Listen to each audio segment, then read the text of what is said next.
guys, welcome back to my YouTube channel. Thank you guys for revisiting me. As most of you know, I am a student, and keeping up with my regimen has been one of the hardest things. Some of you are probably starting school yourselves or have kids that are starting school, and I promise you guys, starting a schedule or sitting down and making a quick schedule is one of the most effective things I've done so far. I actually took the liberty of sitting down and typing me up a schedule. It has my work, my school, my classes on it, everything, you know, and it's helpful because I have this to go by. I mean, I don't follow it verbatim, but it's here. Do 30-minute increments starting from 5 and ending at 10 o'clock because that's about the time that I'm up. Anyways, I can't reiterate how important it is to have one of those, to try to get a schedule in a time like this. This is where people are going to truly get weeded out of this competition, because some people can't even make it past the busy schedule, but stuff just got real, so you need to have a schedule to go by. Okay, now we're past that part. Let's get to the real stuff. The real reason I made this video was because I wanted to share with you guys a few things that I did wrong when I first started. I didn't have this kind of guidance when I started. There was not very many YouTube videos out there. It was like day in the lives and stuff, which I'll do, but I want to share with you a few things I did wrong when I started. First of all, when I decided I wanted to start competing, my coach was in another country and he told me to wait, but I didn't. I ran out and I bought protein, which he told me to do since I didn't want to wait. Went to Walmart and bought the cheapest protein. And when I say cheap, I mean the cheap stuff where it sticks to your teeth and it sticks to the bottle and it sticks to the spoon and it sticks to the ball inside. It was cheap. Don't do that. Kind of research where you are, research what kind of proteins you need, and figure out where you are, how far you are from your competition, because there's a difference. There's a difference between muscle gain proteins and fat loss proteins, and you need to know the difference. That was my second mistake. I ran out and bought a good protein, which it worked. I started to get really shredded, but it wasn't what I was looking for at the time. I was supposed to be building muscle, and once I sent my coach a picture, I'm like, look, I can see muscle. He's like, no, you're supposed to be building muscle. You're way too skinny right now, and you have a whole year to do this. So I didn't know my body's going to react that fast. So make sure you research what you need. Go to bodybuilder.com. They're really good with separating the two proteins. So they have a whole section for certain type of proteins and another section for a whole different type of protein. So start there first. Get your information. Figure out where you need to be. Get your proteins. Do that. Start there. Another thing I did wrong was pre-workout. At first I was a little bit skeptical about pre-workout because I thought, you know, pre-workouts have like all this caffeine, which they do, but it's not bad for you. I mean, people drink Starbucks 4 or 5 times a day. But I went out and I bought some C4, which I swear by, this stuff works. But what I did wrong was I went to GNC. Do not buy anything from there. Went there, overpriced, 30 bucks, one of these. Went to Costco, finally gave in, 30 bucks, 2 of these. Costco, 30 bucks, 2 of these.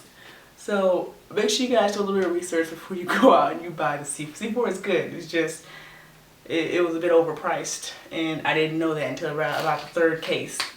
And if you're running low on funds, GNC is a great place to go get some free samples. I know it sounds a little bit, you know, on the hustler side, but hey, it is what it is. Go out there, ask some samples, say, hey, I'm just now starting. They always have samples in the back because they don't want to share them, because if nobody asks for the samples, they get these big things of samples, they get to keep them. So if you don't go and ask, they won't give it to you. But yeah, I made that mistake of doing the whole 1 for 30, and I could have got 2 for 30. Maybe a little secret that they want to keep, but I wasn't having it. Anyways, another mistake I made was fitness gear. I got caught up in the hype when I first started. I seen all this cool fitness gear. Everybody had these nice shirts and fit girls and blah, blah, blah, blah. I don't wear clothes to the gym. I either wear these bras or I wear razorbacks that I cut up. I go to the thrift store, get these shirts, which this is from my family reunion, Hemphill. And I've had this shirt for about 4 years. I did this 4 years ago, and it's really, really cute. You know, you throw them on, you throw on an old sports bra, you throw one of these on, and you're usually ready to go. And they give you room, you can move your muscles around, and your back is breathing, your armpits can breathe. So yeah, I really love these shirts. You can go to the thrift store and get Bob Marley shirts and Led Zeppelin shirts and cut them up like this. I'll post a link on my blog or at the bottom of this to show you guys how to cut up a razorback shirt. But yeah, the older they get, the better, and the close-knit stitches you know, they're tighter. So yeah, the older they get, the better. And they're just so easy to just throw around in the bag. You don't have to worry about all that silk crap getting dirty or anything like that, because the older they look, the better they are. Another thing, chucks. Don't sleep on your chucks. The old chucks that you got in your closet that are 20 bucks from Ross, yeah, don't sleep on those. I bought the Nike shoes, which are good if you're running and everything, but if you're weightlifting like I am to build muscle, you kind of need the foundation to be still. It's like trying to do squats on a mattress. So don't sleep on your chucks. Take those with you. Use those chucks. Go to Ross, get them for 20 bucks, and use the mess out of those things. But they work. Trust me.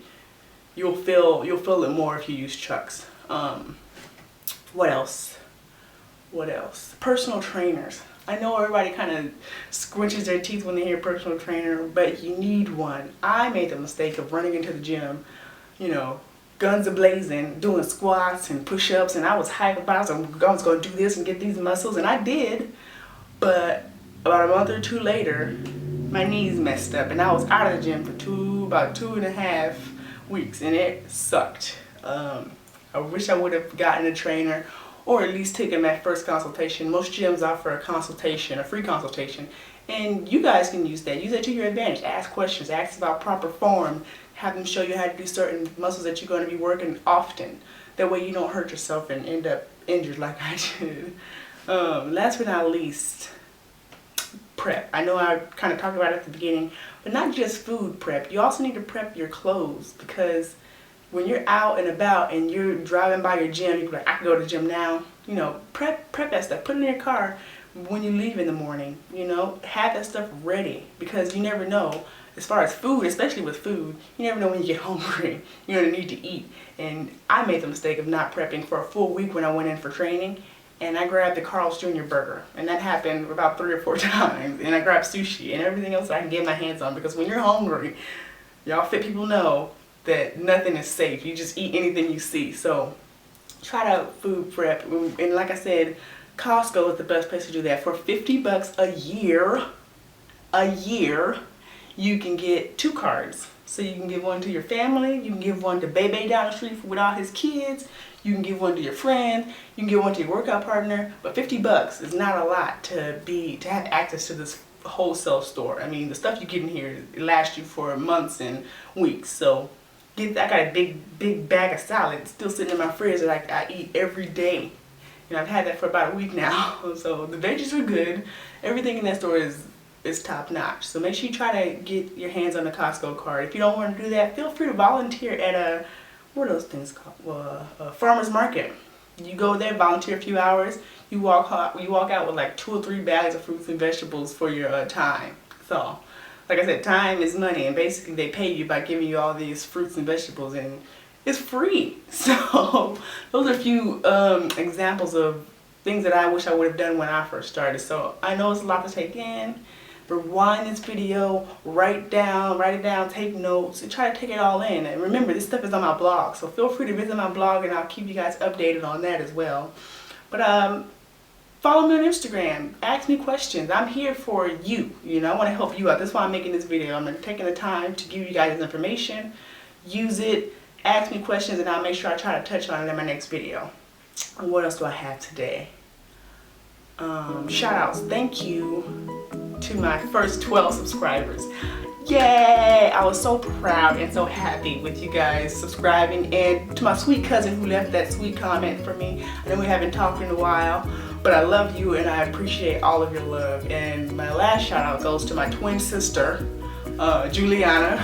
She actually told me to shout her out. She has been stalking me, and it's kind of creepy, but I'd rather her do it than to have somebody else do it. She follows my blog, my Instagram, my Facebook. She calls me every time I post a video. So shout out to you, Juliana. I love you, and thank you guys for watching.